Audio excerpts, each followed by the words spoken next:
Next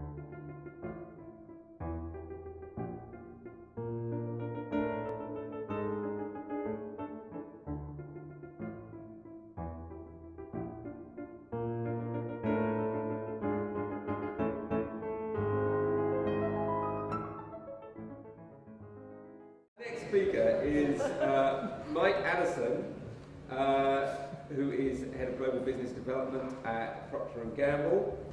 He's going to talk about open innovation. Mike tells me he spent 30 years at the same organisation.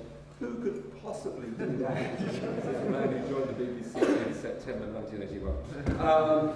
Mike.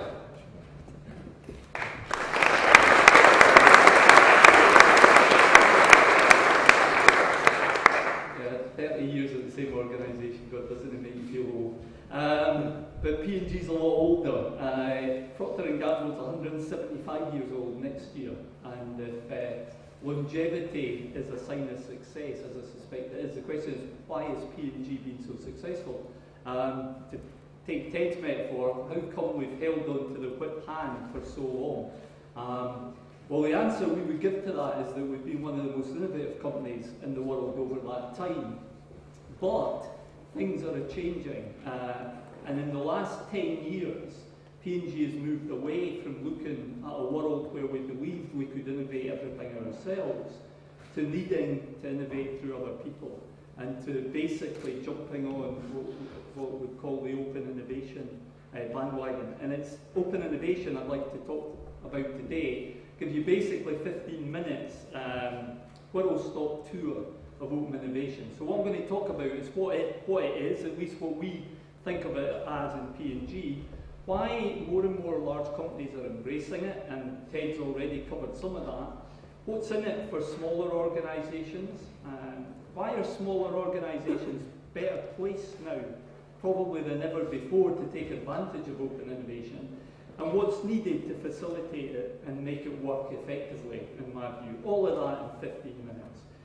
So, what is open innovation? This is the product development funnel of old. That funnel would be a kind of solid walls where things would come in at one end, march through the funnel, and come out at the other. Of course, an awful lot more had to go in for the very small few that made it to market and created dollars.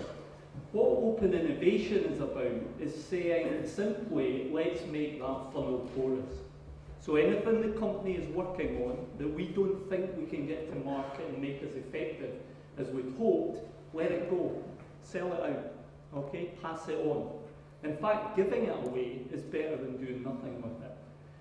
Equally, if there's other organisations who look at P&G and say, wow, what fantastic route to market would be to do business with Procter & Gamble, why don't we open up and accept that type of input and innovation? So basically, open innovation says, be open, be promiscuous, if you like, to whatever's around in terms of how can you maximise value fastest, and play whatever role is needed to be played, play to your strengths to make that reality. So that for P&G is basically what we see as open innovation. Anywhere along that path, any vector of innovation, we would hope there's some openness in our company to take ideas in, but also to pass opportunities out. So why is it that big companies are embracing this now? Because the open innovation movement, I mean, it isn't new. I mean, the reality is open innovation. People have been trading ideas and moving ideas around since the beginning of time. What is different now is the scale and the focus that's been applied to open innovation across industries. So pharmaceuticals have been doing this easily for 30, 40 years. The software industry, 20 or 30 years. But you know, now you've got companies like Addison and fast-moving consumer goods, and we're out there looking for ideas and opportunities to build on. So why is it all of a sudden everybody wants to do it? Well, I think one of the key things for big companies is they're always expected to grow, and the issue is that if you're growing, the numbers only get bigger and bigger. P&G currently is about an $80 billion business. We sell about $80 billion of goods a year. We want it to grow about 4 to 6%, 5% or so a year. That's what Wall Street expect. Most of our pensions are tied up in P&G, etc. So the employees want it. Kind of everybody wants it. 5% of 80 billion is a hell of a lot of new business, right? So there's a heck of a challenge there. And innovation has always been the only unbounded source of growth to major companies. Multinationals are by their nature kind of everywhere in the world. And yes, we still see huge growth opportunities in China and India and the developing world, but there's no question that our growth opportunities in the West are declining unless we do different things, move into different markets, catch some of the waves that Ted was talking about that are very different from the businesses we've done in the past. Information's never been easier to access, but never tougher to assimilate. There's just so much of it, and it's so expert. So you've got to engage with people to build on the expertise quickly, rather than have our internal scientists try to assimilate it all, because we just can't absorb it as quickly as it's being produced. So we have to connect. And in innovation, connections have always been everything. Innovation comes from putting different disparate pieces of knowledge in different brains into a single brain and connecting it and coming up with something new. So the whole sense of innovation requires connectivity. And the last thing I'd say for a company like ours, what open innovation gives us is frankly just more choices. There's more things we could do if we open up our innovation portfolio to all of you guys. And more choices mean we make better choices. So we lose less money on what will always be a risky game because we've got more better opportunities to choose from. Sometimes if you don't have enough opportunity to choose from, you end up doing less good things. And that's never going to be effective. So what's the opportunity for the smaller organisations? Basically, it's faster, less risky means to profit from whatever is new that the smaller organisation brings. Let me just give one example of this. It's an example I've used many times before, so please don't tweet that I've seen not before. It's the Crest spin brush. Crest spin brush was developed by 3 guys. One inventor who had some IP and an extremely low-cost motor, and 2 designers who basically embodied that intellectual property in the concept of, with the John Osher's technology, we could take these electric toothbrushes that are costing about $70, $80 in the supermarket and probably develop a product that would cost around $5. Totally transform the price point for the electric toothbrush. That idea was developed by 3 guys. They didn't just have the idea, they developed the product, they got it to look good, they got it to work. They even went to China and got some manufactured. They went further, they supplied it into Walmarts at weekends.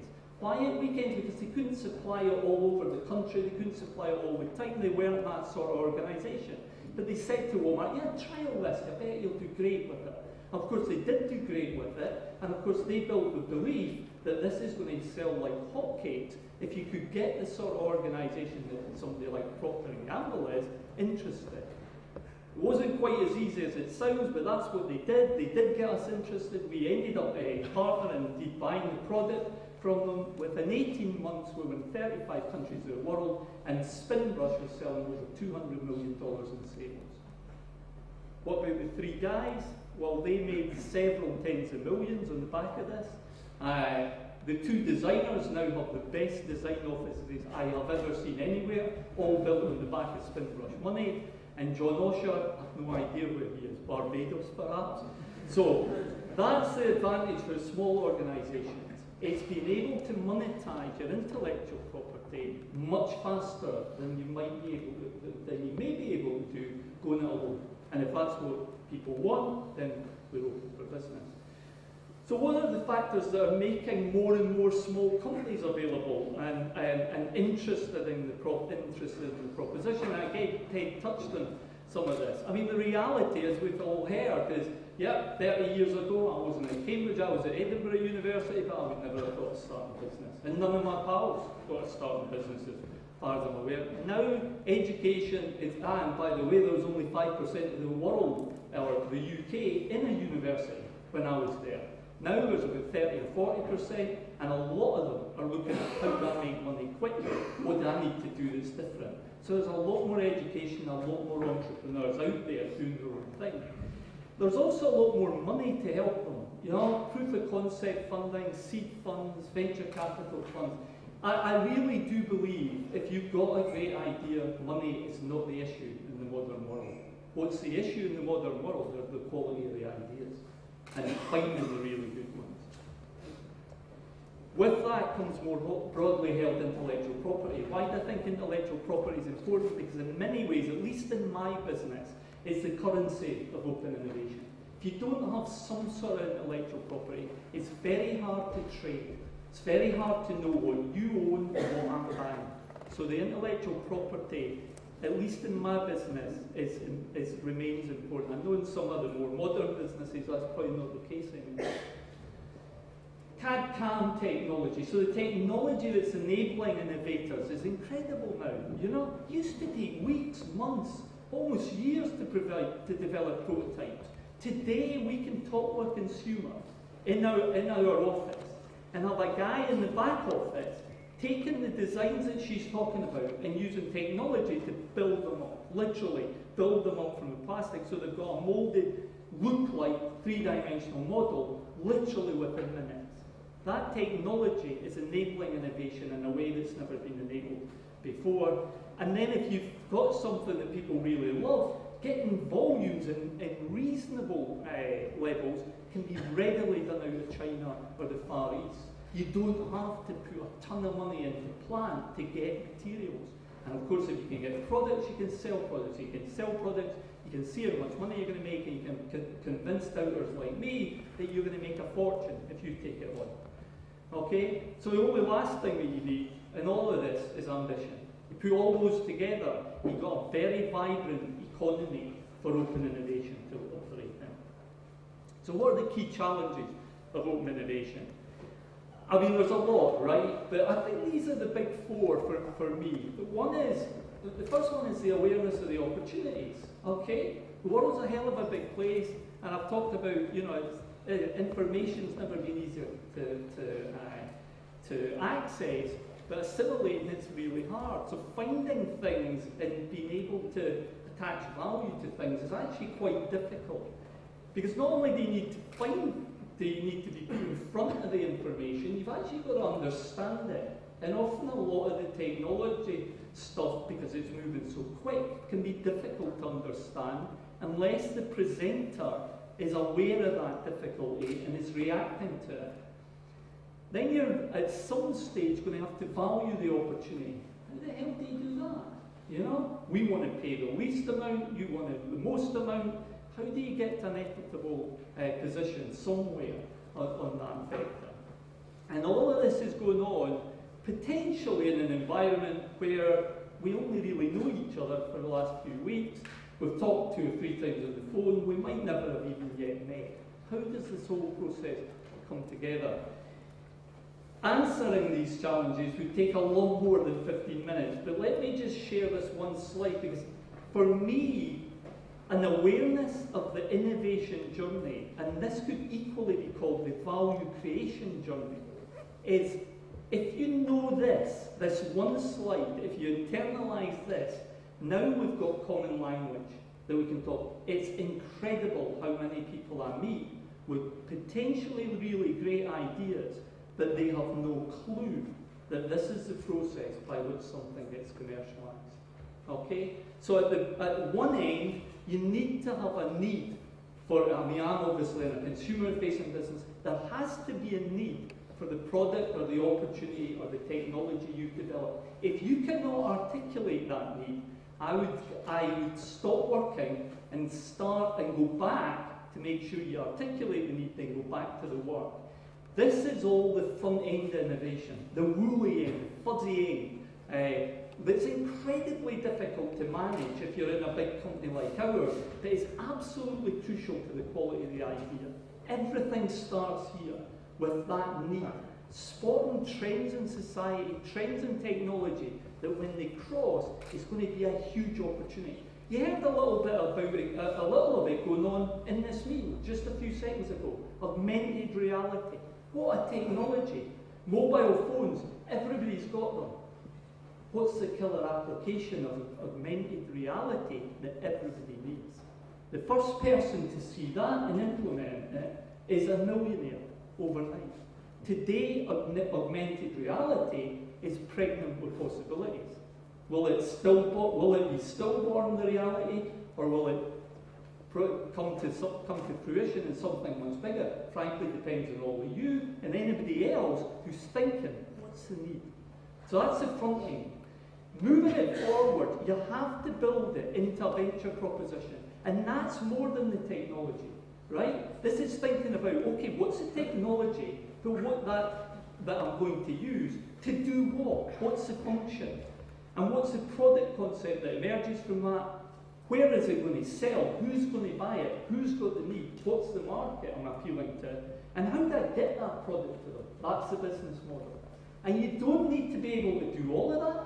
But in an open innovation world, the more you can articulate how you want that to happen, the more powerful you are. So the Spinbrush guys, they had everything except the business model. They knew P&G was the business model. That was the way to market, that was the way to monetize quickly. They had done everything else. It couldn't have been easier for us to accept it. Now, putting that in a big company, you're then into a stage gate process of development. Again, not particularly easy, and it's going to go through prototypes and market tests, transactional learning, and eventually sales. The further you take your idea on that journey, the more valuable it is. The earlier you trade, the less valuable it is. I've got a great patent, I've never done anything with it, but it's absolutely magnificent. Buy it. Well, you might get some money for it. You probably won't, because I probably won't understand it, but you might.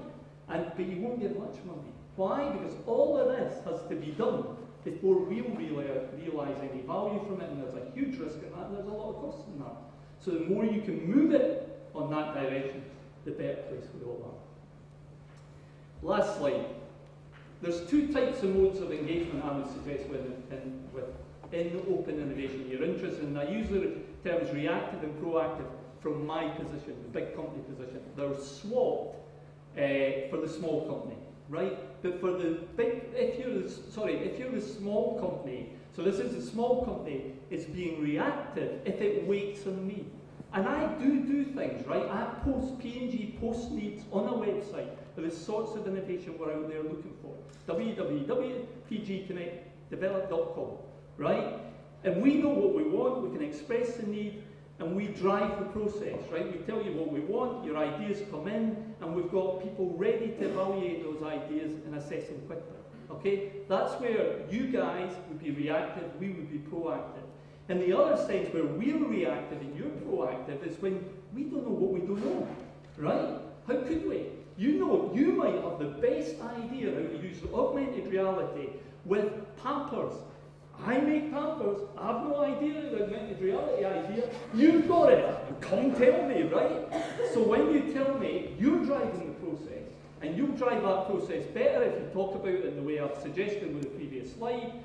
You understand what I can bring to your proposition, and you're going to just knock me out with convincing data as to why I need it. You do all of that, and it's marriage made in heaven. Or at least you'll get to a quick decision. Okay? So I hope, if nothing else, I've inspired you in the fact that one of the waves of the future, I sure as hell hope, is open innovation. Thank you.